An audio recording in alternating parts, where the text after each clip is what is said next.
Dari pelaku usaha sendiri ini ekspektasinya seperti apa, Pak?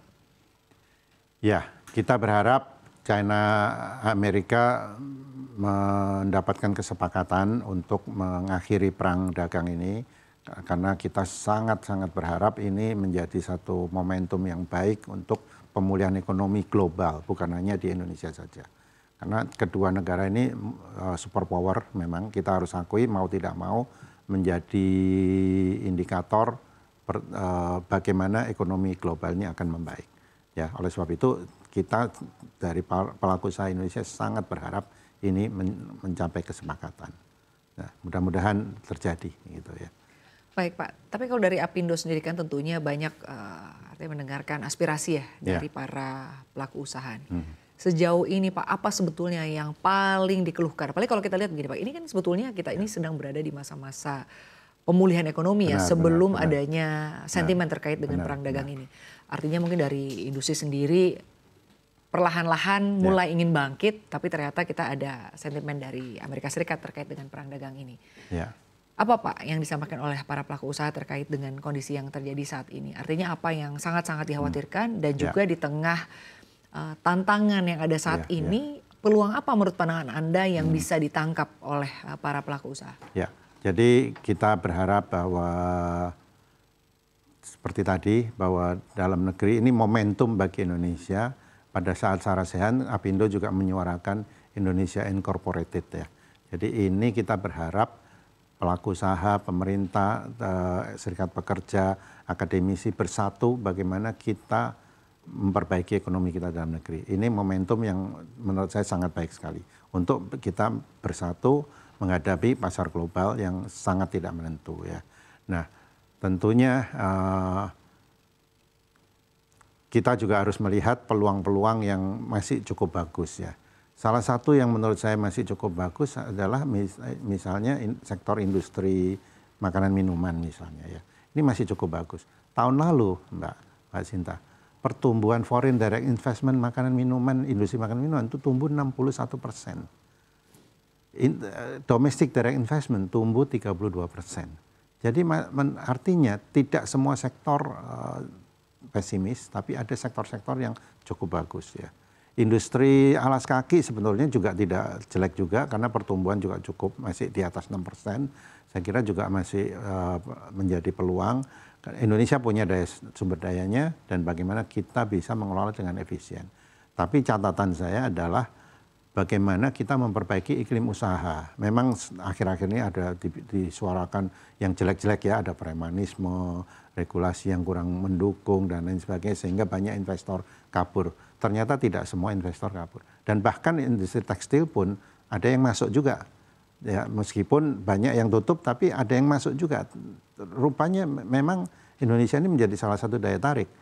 Selain pasar dalam negerinya cukup besar ya, kita bisa menjadi hub untuk melayani regional di ASEAN maupun di Asia Timur seperti itu. Kemarin 2 hari lalu saya juga menghadiri ada groundbreaking dari industri dari Tiongkok masuk ke Indonesia untuk membangun pabrik yang cukup besar juga di sektor makanan dan minuman untuk intermediate product. Ini juga menunjukkan masih banyak peluang-peluang tersebut ya. Baik, artinya Anda cukup optimistis begitu. Tapi kembali lagi membahas mengenai iklim usaha. Begitu. Dari asosiasi sendiri, artinya langkah-langkah konkret apa yang dilakukan, artinya komunikasi-komunikasi intensif seperti apa yang dilakukan oleh asosiasi bersama dengan para pengusaha dan tentunya para regulator ya, terkait dengan perbaikan iklim usaha di tanah air. Mungkin bukan hanya persoalan bagaimana ini bisa menjadi menarik ya di mata investor asing, tetapi juga kalau dari sisi regulasi nih, tumpang tindihnya ini Pak, apa sebetulnya yang kedepannya perlu segera dari Apindo mendorong supaya pemerintah segera menyelesaikan Undang-Undang Cipta Kerja yang waktu itu dianulir oleh MK ya. Ini menjadi satu kepastian bagi investor. Jadi kalau ini bisa segera diselesaikan, investor punya pegangan ada aturan ketenaga kerjaan Indonesia yang pasti itu. Selain itu regulasi-regulasi perizinan berusaha mulai dari OSS dan turunan-turunannya ini juga harus segera diperbaiki supaya memberikan kepastian berusaha. Kemarin pada saat rapat juga kita bahas banyak sekali aturan-aturan yang saling tumpang tindih baik di pusat maupun di daerah. Ini juga kita berharap menjadi quick win untuk diselesaikan. Saya percaya dengan kepemimpinan Presiden Prabowo yang tegas ini mudah-mudahan bisa semua diselesaikan dalam secepat-cepatnya sehingga investor semakin tertarik masuk ke Indonesia. Ya, ini yang kita berharap segera dilakukan. Baik, untuk beberapa sektor Pak, Anda melihat kan artinya di kacamata investor asing ada sedikit regulasi yang mungkin juga ini menjadi salah satu tantangan ya bagi mereka untuk berinvestasi di tanah air.